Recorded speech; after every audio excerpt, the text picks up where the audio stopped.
It would seem these days I may as well receive my gaming news via carrier pigeon, as for an entire 24 hours I was completely unaware that Sucker Punch Productions had announced the sequel to Ghost of Tsushima, Ghost of Yotei.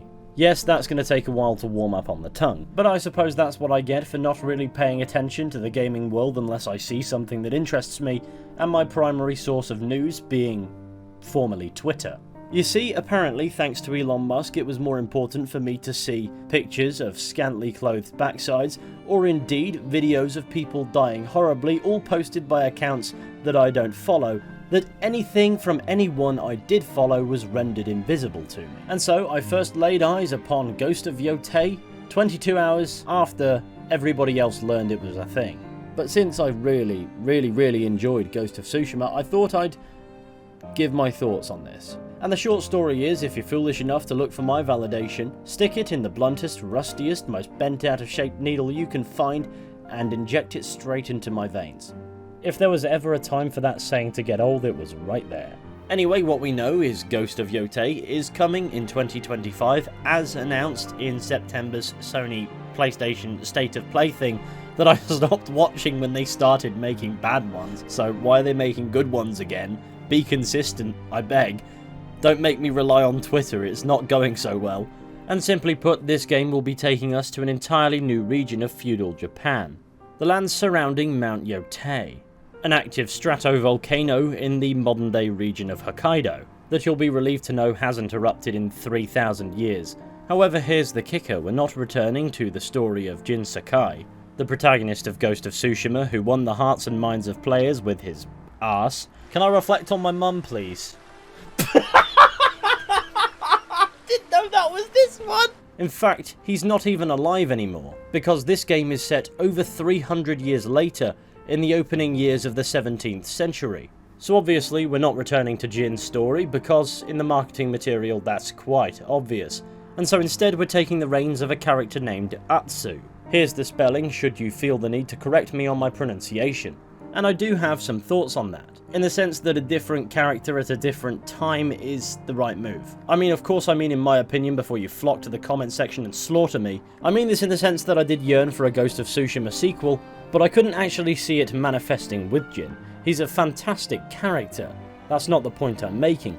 The point I am making is, his story of evolution from samurai warrior to the Ghost is wrapped up in his desire to defend his people, the people of Tsushima, from the Mongol invasion who used the samurai's code of honor against them, and so perhaps it would be out of character for him to leave a land he's sworn to protect. I mean, yes, he goes to Iki Island in a DLC, but that's far more believable than the other end of Japan.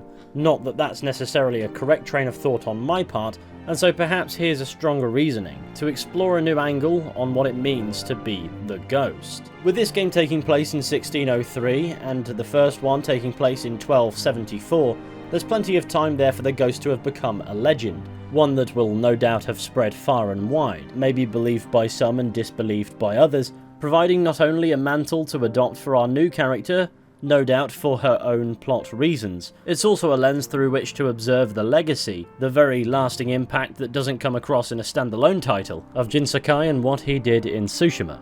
The new dynamic being, instead of an emerging legend, hopefully we'll now experience it as an established one, lending more weight to hauling it forward, in ways that Jin simply growing the legend of the Ghost in a sequel couldn't. Had they gone with that latter option, I wouldn't have been sat here complaining, but I like the idea of the first game being a centuries-old tale, of a ghost that through guerrilla warfare instilled fear in the invading Mongols, which by design leaves a lot of room for interpretation, hence the name Ghost implying he wasn't a man but a vengeful spirit, and so it thematically makes sense for the title and mantle to survive him.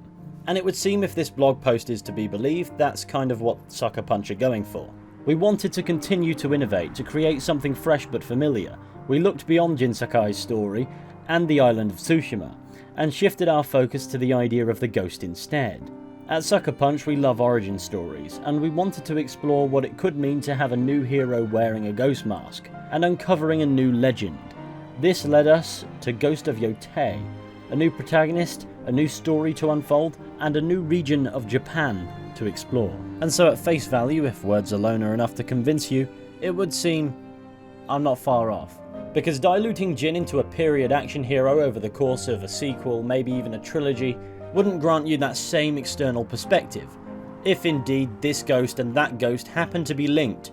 But I don't put anything past the general standards of entertainment writing these days. Off this point, before I dive deeper into that rabbit hole, there are many other reasons why I'm as optimistic as a gamer can be about diving back into this series, now that it is a series. For instance, Ghost of Tsushima was and is a masterclass in world design, if nothing else. Touch and go side content aside, that world is characterised beautifully, and I intend to go into more depth with that in a longer form video dedicated to that game at some point in the near-ish future. But to simplify things, it's just a vibey game, brimming with atmosphere, beautiful visual, environmental diversity, uncompromising in stylishness, complete with fantastic sound design and an amazing soundtrack. And to further your engagement, a navigation system that felt unique. You called for the wind guided you towards your objective. I don't know the logic behind it, I presume it's just a gameplay mechanic, but it was nice. The very way the game feeds information to you is such a treat, and some rather checklisty side content aside, it felt as if the game was always trying to tell a story, embedding and immersing you in this world, in this experience, with a cohesive excellence that I have no problem referring to as art. And amidst all that, I also saw room for improvement. For instance, like I said, some of the side content, though not sloggy, is a tad repetitive. For instance, to clear out one Mongol camp is to have cleared out them all. But now that we've somehow segued onto the gameplay front, it was an incredibly satisfying experience that was weighted perfectly, and bloody fun, if I'm being honest. Even if at times it did my head in with just how challenging it could be, it never felt unfair or pitted against me. I always felt as if I could overcome whatever challenge I was facing, and inevitably I did, turning it into perhaps one of the most fantastic combat systems, at least one-on-one. Even if you look at my livestream backlog, you'll find footage of me screaming at this game in rage. There's no denying it was just pure rage. So to say I'm beyond curious to see where a sequel takes that is an understatement, because there is so much room for innovation. I don't know why I used the word innovation, it is a buzzword that does my head in, you can't reinvent the wheel too many times. But the bulk of what makes Ghost of Yotei look enticing isn't so much born from Ghost of Tsushima's need for exponential improvement, but all that wiggle room left for lateral expansion. And sure enough, the PlayStation blog post does tease new mechanics, weapons and gameplay improvements, but I'm also keen on the idea of the game being built from the ground up for the PlayStation 5, which you'd expect would be the norm for games releasing in 2025. I'm not sure if that's still an ongoing issue with the current generation. Like I said, I've been living under a rock, but this promise of massive sightlines that let you look far across the environment, whole new skies featuring twinkling stars and auroras, and even more believable movement from wind on grass and vegetation, and more improvements that will be shared in future, whatever that means. I look forward to seeing what that looks like, beyond a compressed trailer you watch on YouTube. Though that gives you a rough idea, it's not quite the same as playing the game for yourself at the end, is it? There's plenty of room for this Ghost of Sample Text franchise to truly expand and develop. But of course, as it stands, it's not worth getting too carried away. We haven't seen a right lot.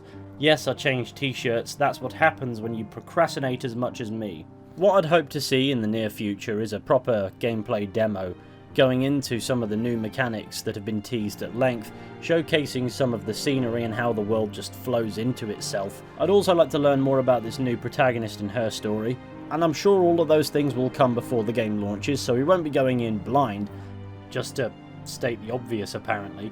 But let me know your thoughts on this Ghost of... Hang on a minute. What are your thoughts on Ghost of Yotei? Let me know in the comments section, and also tell me your opinions on Cheddar. But of course, I feel as if the big point of discussion is going to be, or probably perhaps has been for the past however many hours that I wasn't even aware this had been announced, this new character rather than a sequel with Jin. It's my opinion that there are ways it could work either way, but now that we know it's a new character, I'm not necessarily personally bothered by it. I think it's a good idea, and that time passing, you know, those 300 years, also strikes me as a pretty good idea for allowing that legend time to embed and seeing where the story picks up with it, with this new character, and how they tie into each other. I genuinely think it could be quite fascinating. The execution's a completely different beast, and I can't comment on that yet, because even people capable of making really good stories cock up sometimes. It's just how it is. Be sure to stay tuned for an inevitable more in-depth video on Ghost of Tsushima in the nearish future. I've been thinking about doing it for months, and this recent announcement has probably convinced me the time is right. Thank you for watching this video of me talking about an upcoming game that I'm interested in, or at least news about an upcoming game that I'm interested in. I know this hasn't happened a lot recently, but it is stuff that I like to do on occasion, so if you're new, expect that. But look, a massive, massive thank you for watching.